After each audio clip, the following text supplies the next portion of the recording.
overdue na ang inyong personal loan pero hindi pa rin kayo nakapagbayad.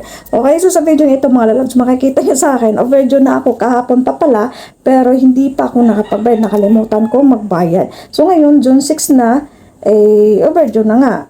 Tapos ito na pong nangyayari. So ito dapat, ang babayaran ko dapat kahapon ay 1,971 to be exact. Kung hindi ako nagkakamali.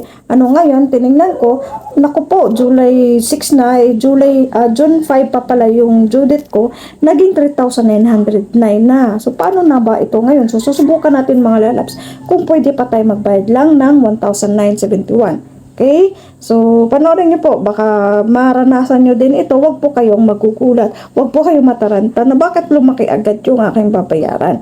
Okay? Isang araw lang naman yung pagitan ng overdue natin. So, ngayon, susubukan natin magbayad. So, make sure po na meron pong laman yung ating Paymaya wallet. So, dito, meron ng laman. Meron ng 2,000 lang yung aking pera dito. So, magbabayad tayo. Susubukan natin magbayad na 1,971 lang. Okay? So, click natin tong pay now. So, siya nga pala sa mga bago lang po naligo sa channel ko. Kaya naman pwede maglambing sa inyo dyan. Subscribe din naman pag may time. Okay, so dito, i-edit lang natin to. Gawin lang natin 1,971. Okay. So, ganun lang. Ayan. So, pwede na natin siya i-continue. Ayan. So, sa mga hindi pa po nakakaalam dyan kung paano po magbayad ng Maya Personal Loan sa Maya Credit o Maya Loan, ay tamang-tama pong video ito sa inyo. Okay? Lalo na pag mga overdue na dyan. Okay? So, pwede natin siyang i-continue. So, ganun lang po siya kadali mga lalabs. So, pwede pa pala. So, pwede pala siya. So, yan. Kasi kanina, nung pag-check ko sa Maya app ko, nagulat ako bigla, wah! Naging 3,900 na. Kaya ako sabi ko, susubukan ko magbayad muna ng 1,009. Pwede naman pala. Okay? So, pay na natin. Yan. So, dito, continue lang natin. So, pay now. Yan. Pwede na. Nag-success na siya.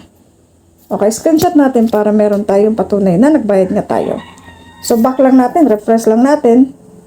So, yan. Wala nang laman. Balik tayo din sa loan. Check natin. Diba? Hindi pa siya nag-reflect pala. So, baka within 24 hours pa yan, bagong mag-reflect yung binayaran natin.